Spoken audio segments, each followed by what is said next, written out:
Hello everyone and welcome back to another video for the channel. So today this video is going to be about the Razer Phone 2 and the iPhone 11 Pro Max. So in this video I'm going to compare the two and see which ones are better. Alright, let's cut to the intro. Alright, so first look at these two phones. I've been using the iPhone for about 2 weeks now, and I used the Razer Phone 2 for about 6 months. So some specs on the two phones. So the Razer Phone 2 is, it was announced in 2018 on October, and I got it in January of this year, of 2019. It has 8 gigs of RAM, it has a 4,000 milliamp hour battery, and it has the second latest generation of Snapdragon CPUs. The iPhone, on the other hand, has 4 gigs of RAM and a 3,969 milliamp hour battery. So the battery on the Razer Phone 2 is slightly bigger, but it is needed because of the 120 Hz display on the phone. So the iPhone does not have this display, and you can tell. I'm not sure if you can tell in the footage. I think it's pretty noticeable, but everything is slightly slower on the iPhone compared to the Razer Phone 2. So far, the Razer Phone 2 is winning on a display standpoint. So I did download a couple of benchmarks.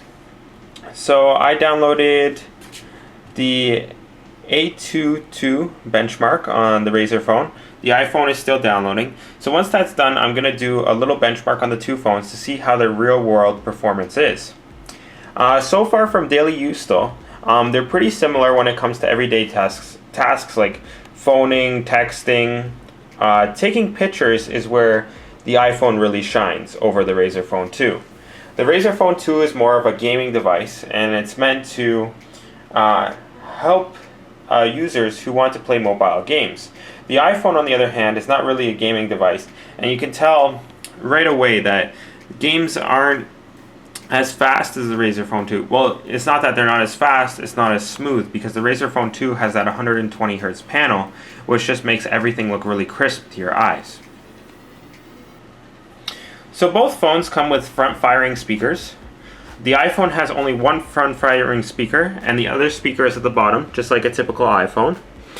The Razer Phone has speakers on the top and the bottom. So personally, I really like the Razer Phone 2 over the iPhone for just an aesthetic standpoint, but also for a usability standpoint. Because when I'm holding the Razer Phone, it's very boxy in my hand, and I have something to grip onto. The iPhone feels a little bit more delicate because it's curved, but it's still very, very heavy. So both phones, I would say, are pretty close in weight. I would say the iPhone is actually a little bit heavier than the Razer Phone. So if I get down close to the table here, you can see that they made the iPhone slightly thicker this year. You can see that it's the same thickness as the Razer Phone 2, which is actually pretty impressive because the Razer Phone 2 is a very thick phone. So I'm surprised Apple did this, and it actually improved their battery life significantly. So it's about 2 o'clock today, and I had my battery charged this morning. And I'm just going to pull up my battery and show you how much screen on time I've had so far today. So today I've had the screen on for 5 hours and 44 minutes. That is really impressive because the battery is really not that low. You can see over here on the left hand of the chart right there, I didn't plug in my phone for 3 days, which is really, really impressive. Now, I don't consider myself a heavy user, but I do watch a lot of content on YouTube and Netflix. So the battery right now is at 78%. So I can tell you that the battery on the Razer Phone 2 is not as good as the iPhone. This could be due to the Android software it's running, but also to that 120 Hz refresh rate. And I always used it with the 120 Hz refresh rate because I thought, why not? It looks so good with it, so I always tried to use it with that refresh rate. So one more thing that might sell you on the Razer Phone 2 over the iPhone is the expandable storage. So the Razer Phone 2, I'll just pull up the storage for you right now, comes with an SD card slot where you can install more storage. So you can see that the internal storage is 64 gigs and the SD card I have in there is 128 gigabytes. So if you don't want to pay a lot for your phone right away, you could always expand the storage later.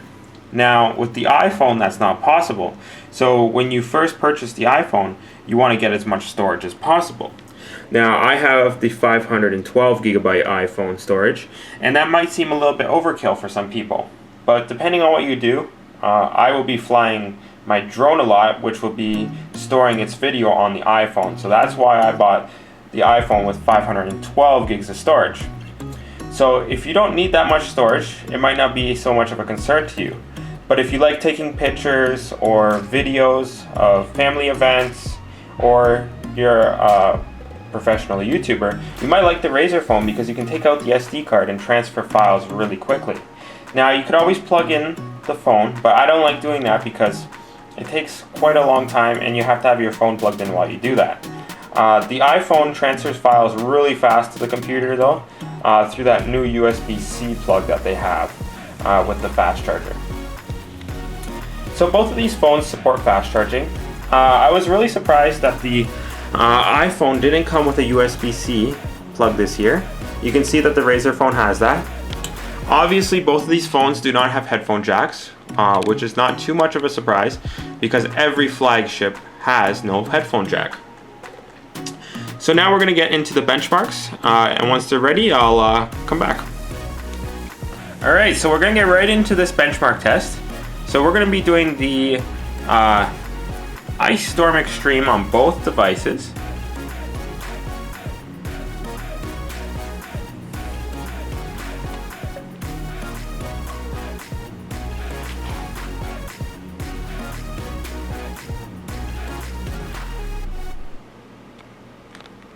Alright, so as you can see, this is the Razer Phone. It looks really, really clear.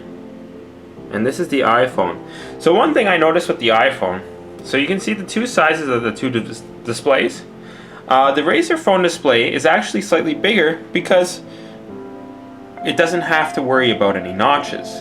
Now, the iPhone on the other hand, you can see the display could go up to here and down to here. But since it has notches, it always has these two black lines on it. And if you're watching some content, you could always get rid of the lines by expanding the content, but then you lose parts of the screen. So that's another reason why I prefer like a rectangular screen versus the notch in the screen.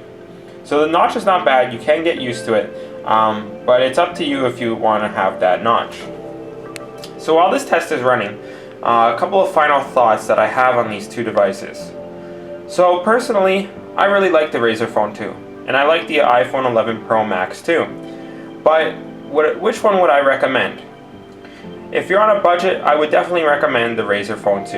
You can get it for about 500 Canadian, and the iPhone on the other hand is about $2,100 Canadian for the one that I have with 512 gigs of storage. Even if you get the smaller iPhone, it is still overpriced. The Razer Phone is just right for what you're getting. So if you're on a budget, I would get the Razer Phone 2. If you have no budget and you really like iPhones, I would get the iPhone 11 Pro Max.